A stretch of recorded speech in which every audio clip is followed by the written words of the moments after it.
நேர்களே, ஒரு பக்கம் சீனாவில் நடந்து கொண்டிருக்கக்கூடிய இந்த ஷாங்காய் ஒத்துழைப்பு மாநாட்டில் இந்தியாவுக்கு சாதகமான சில நகர்வுகளை பார்த்துட்டு இருக்கோம். அதே நேரத்தில் ரஷ்யா, இந்தியா, சைனா இடையே மேம்பட்டு வரக்கூடிய ஒரு உறவை காட்சிகள் மூலமாக பார்த்துட்ருக்கோம். இந்த தருணத்தில் இந்தியாவுக்கு எதிராக அமெரிக்கா தரப்பிலிருந்து தொடர்ந்து விஷமத்தனமான வார்த்தைகள் கொட்டப்பட்டு கொண்டே வருகிறது. அந்த வகையில் இப்போ நீங்கள் திரையில் பார்க்கறது அந்த பக்கம் இருக்கக்கூடிய நபர் யாருன்னு பார்த்தீங்கன்னா பீட்டர் நவரோ என்ற ஒரு நபர் வர்த்தக ஆலோசகராக வெள்ளை மாளிகையில் இருக்கிறார். ட்ரம்ப் அரசாங்கத்தின் வர்த்தக ஆலோசகர்களில் ஒருவராக இருக்கக்கூடிய இவர் தான் இந்த வரி விதிப்பு உள்ளிட்டான விஷயங்களை முன்னெடுத்து கொள்கை ரீதியாக அது செயல்பாட்டுக்கு வருவதற்கு காரணமாக இருந்த ஒரு மகானுபாவர். அந்த பெருமை அவரைத்தான் சேரும். இன்னைக்கு உலக நாடுகள் பலவற்றிலும் சிக்கலை சந்தித்து கொண்டிருக்கக்கூடிய ஒரு நிலையில் ட்ரம்புக்கு இந்த அருமையான ஐடியாவை கொடுத்து இதை செயல்படுத்தி கொண்டிருக்கக்கூடிய பெருமையும் இவருக்கு தான் சேரும். இவர் தான் கடந்த சில நாட்களாக இந்தியாவுக்கு எதிராக பல்வேறு காட்டமான விமர்சனங்களையும் முன் வச்சுக்கிட்டு இருக்காரு. அதில் சமீபத்தில் அவர் வச்சக்கூடிய ஒரு விமர்சனம் என்னன்னா, ரஷ்யாவோட இந்தியா மேற்கொண்டு வரும் இந்த எண்ணெய் வர்த்தகம் இருக்கு இல்லையா, இது ரஷ்யாவுக்கு ஒரு சலவை கூடமாக இந்தியா பயன்படுகிறது. அதாவது அமெரிக்காவில் பார்த்தீங்கன்னா இந்த லாண்ட்ரோமேட்னு சொல்லக்கூடிய இந்த சலவை கூடம் அங்கே வச்சிருப்பாங்க. வீட்டில் வாஷிங் மிஷின் இல்லாதவங்கலாம் ஒரு பொதுவான ஒரு இடத்துக்கு போய் அங்கே நிறைய வாஷிங் மிஷின் இருக்கும், அதில் காசு போட்டு துணி துவச்சி எடுத்துகிட்டு போவாங்க. அந்த மாதிரி இடங்கள் சில இடங்களில் பார்த்தீங்கன்னா கருப்பு பணத்தை வெள்ளை பணமாக மாற்றக்கூடிய ஒரு இடமாக செயல்படும். அந்த மாதிரி தான் ரஷ்யாவுக்கு அந்த எண்ணெய் எரிவாயு மூலமாக கிடைச்சிட்டு வந்த அந்த ஃபண்ட்ஸ் எல்லாம் மேற்குலக நாடுகள் நிறுத்தின போது இந்தியா இப்போ அந்த மாதிரி ஒரு லாண்ட்ரோமேட்டாக செயல்பட்டு இங்கே ரஷ்யா கிட்ட இருந்து எண்ணெய் வாங்கி அதை ரிஃபைன் பண்ணி மறுபடியும் மேற்குலக நாடுக்கு விற்று நம்ம கிட்ட இருந்து காசு வாங்கி மறுபடியும் அவங்க ரஷ்யாவுக்கு தராங்க. இதனால தான் ரஷ்யா யுக்ரைன் போர் தொடர்ந்து போய்கிட்டே இருக்கு. இந்த யுத்தமே மோதியோட யுத்தம்ன்ற மாதிரிலாம் நிறைய காட்டமான விமர்சனங்களை முன் வச்சாங்க. குத்தம் சொல்லணும்னா ரஷ்யாவை டைரக்டா நீங்க குத்தம் சொல்லாம எதுக்கு சார் இந்தியாவில் எடுத்துட்டு இருக்கீங்க இதுல நடுவில் we are just doing business அப்படின்றது தான் நம்ம சைட்ல இருந்து ரெஸ்பான்ஸா இருக்கு. ஆனாலும் தொடர்ந்து விஷம வார்த்தைகள் கொட்டப்பட்டு கொண்டே இருக்கின்றன. அந்த வகையில் இப்போ தற்போது அவர் என்ன பேசியிருக்காருன்னு பார்த்தீங்கன்னா, இந்தியா ரஷ்யா இடையேயான இந்த எண்ணெய் வர்த்தகம் இருக்கு இல்லையா, இதனால இந்தியர்களில் குறிப்பாக பிராமணர்கள் தான் இதில் அதிக அளவில் லாபம் ஈட்டுறாங்க, அவங்க தான் பயன்பெறாங்க, இதை இந்திய மக்கள் உணர வேண்டும் அப்படின்ற ஒரு விஷயத்தை பதிவு பண்ணியிருக்காரு. இதை நாங்கள் நிறுத்திடுவோம் கூடிய சீக்கிரம்னு சொல்லியிருக்காரு. இது தற்பொழுது இங்கே மிக பெரும் சர்ச்சையாக இருக்கிறது. குறிப்பிட்ட ஒரு சமூகத்தை பற்றி அவர் ஏன் பேசணும்? இதில் ரஷ்யா கிட்ட இருந்து இந்திய தரப்புல இருந்து எண்ணெய் வாங்கி விற்கும் போது, ரிஃபைன் பண்ணி விற்கும் போது அது எப்படி ஒரு குறிப்பிட்ட சமூக மக்கள் அதனால பயன்பெறுவாங்க அப்படின்ற ஒரு கேள்வியும் எழுகிறது. இதற்கான பதில் பார்த்தோம்னா அமெரிக்கா தரப்புல இருந்து கிடையாதுனாலுமே இங்க முக்கியமான ஒரு டேர்மை மென்ஷன் பண்றாங்க, பாஸ்டன் பிராமின்ஸ் அப்படின்ற ஒரு விஷயம். பாஸ்டன் பிராமின்ஸ்னா அமெரிக்காவில் இருக்கக்கூடிய ஒரு பிரபல நகரம். பாஸ்டன்றது நியூ இங்கிலாந்து அப்படின்ற ஒரு மாகாணமாக இருந்தது. 1800களில் ஒரு 150-170 வருஷத்துக்கு முன்னாடி அங்கே இருக்கக்கூடிய பெரும் பணக்காரர்கள், அதாவது வயதான அதே பெரிய பெரிய பாரம்பரிய குடும்பங்களைச் சேர்ந்த மிகப்பெரிய செல்வந்தர்கள், அதிகாரம் செல்வம் எல்லாம் ஒருங்கே பெற்றக்கூடிய அந்த நபர்கள் இருக்காங்களா. இந்த மாதிரி நிறைய குடும்பங்கள் இருக்கிறது. இங்கே நம்ம நிறைய கான்ஸ்பிரசி தியரிஸ் பார்ப்போம்ல, இலுமினாட்டின்வோ ராத்ஸ்டைல்டு குடும்பம்வோ அந்த மாதிரிலாம் பேசுவோம்ல. அந்த மாதிரி அமெரிக்காவில் இங்கே இருக்கக்கூடிய அந்த பாஸ்டன் நகரத்தில் இருக்கக்கூடிய பெரும் செல்வந்தர்கள், பெரும் அதிகாரமிக்க நபர்களை பிராமின்ஸ் என்று தங்களை அடையாளப்படுத்தி கொண்டாங்க. பாஸ்டன் பிராமின்ஸ் என்று அவங்களை சொல்வாங்க. அது எங்க இருந்து அவங்களுக்கு அங்க கிடைச்சன்னு பார்த்தா அதுவும் நம்ம கிட்ட இருந்து தான் வாங்கியிருக்காங்க.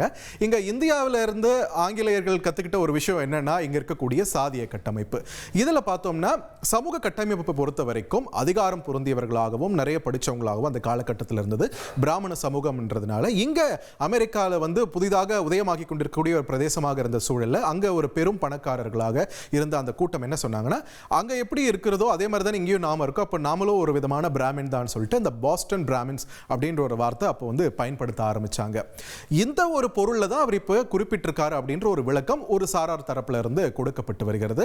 அதாவது இங்க இருக்கக்கூடிய பெரும் பணக்காரர்கள் மட்டும்தான் இந்தியா ரஷ்யா இடையேயான எண்ணெய் வர்த்தகத்தால பயன்பெறுகிறார்கள், பொதுமக்கள் இல்லை என்ற பொருள்படும்படி தான் அவர் சொல்லியிருக்காரு. ஆனா இங்க இருக்கக்கூடிய காஸ்ட் சிஸ்டம் இதை பத்தின ஒரு தெளிவான புரிதல் இல்லாதனால அந்த பாஸ்டன் பிராமின் அப்படின்ற ஒரு டேர்மை மொத்தமா யூஸ் பண்ணியிருக்க வேண்டிய அவசியத்தை அவர் உணரல அப்படின்னு ஒரு தரப்புல விளக்கம் சொல்றாங்க. இன்னொரு பக்கம் என்ன சொல்றாங்கன்னா, இந்தியாவில் இருக்கக்கூடிய ஒரு குறிப்பிட்ட சமூகத்தை வேணும்னே அவமானப்படுத்தும் விதமாக பேசியிருக்கிறார்.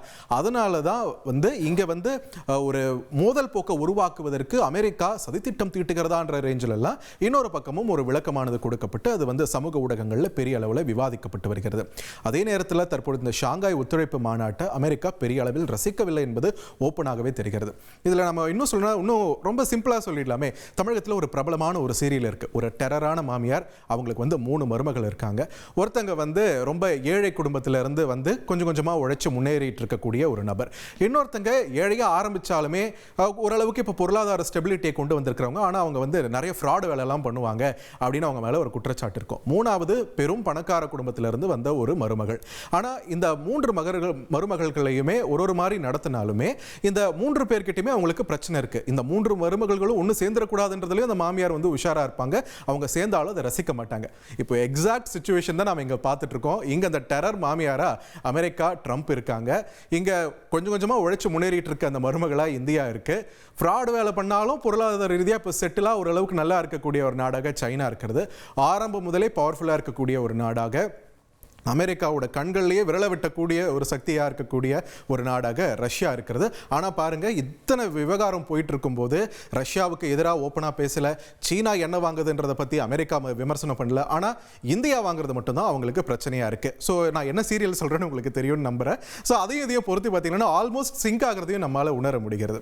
ஸோ இந்த நிலையில் இப்போ கொஞ்சம் நேரத்துக்கு முன்னாடி ட்ரம்ப்பும் பேசியிருக்காரு. நாங்கள் ஏன் அதிகமாக அமெரிக்காவுக்கு வரி விதிச்சிருக்கோம்னா, இவங்க நம்ம கூட வந்து வர்த்தகம் அதிக அளவில் நம்ம கிட்ட இருந்து அவங்க வாங்குறது கிடையாது. நாம அவங்க கிட்ட இருந்து அதிகமா வாங்குறோம். இந்தியா நம்ம கிட்ட இருந்து கம்மியா தான் வாங்குது, கம்மியா தான் பிசினஸ் பண்ணுதுன்னும் போது இப்போ நான் போட்ட வரியை வந்து லேட்டா தான் போட்டிருக்கேன், இது வந்து இன்னும் கொஞ்சம் முன்னாடியே பண்ணிருக்கணும் அப்படின்னு சொல்லும்போது அவங்க தரப்புல இருந்து வரியை குறைச்சிருக்காங்களேன்னு ஒரு கேள்வி முன்வைக்கப்பட்ட போது இட்ஸ் டூ லேட், இது ரொம்ப தாமதமான ஒரு நகர்வு அப்படின்னு சொல்லியிருக்காரு.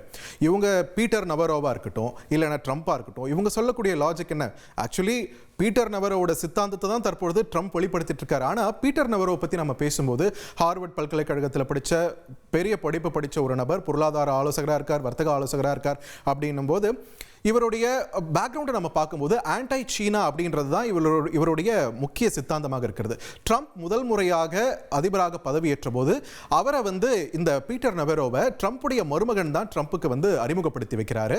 அப்போ சீனாவை வந்து ஒரு உலக மகா பவரா, ஒரு மகா சக்தியா வந்து வளருவதை தடுக்க வேண்டும் அப்படின்ற ஒரு விஷயத்தை தான் இவர் பதிவு பண்றார். இவர் எழுதின புத்தகங்கள்லையுமே கூட இதை பத்தி அதிகமாக குறிப்பிட்டிருக்காரு. டெத் பை சைனான்றது அந்த புத்தகத்தோட பேரே. அந்த புத்தகம் தான் இவரை ட்ரம்ப்போட இன்னர் சர்க்கிள்குள்ளாரே கொண்டு வருது. அந்த புத்தகத்தின் மூலமாக சீன எதிர்ப்பு நிலைப்பாடுன்றது ரொம்பவே ஓப்பனா பேசிட்டு வந்த நபர் தான் பீட்டர் நவாரோ. இந்த நிலையில இந்த முதல் கட்டத்தின் போது என்ன பண்ணாரு, சீனாவுக்கு எதிரான அரசாகத்தான் ட்ரம்ப் அரசாங்கம் அப்போ இருந்தது.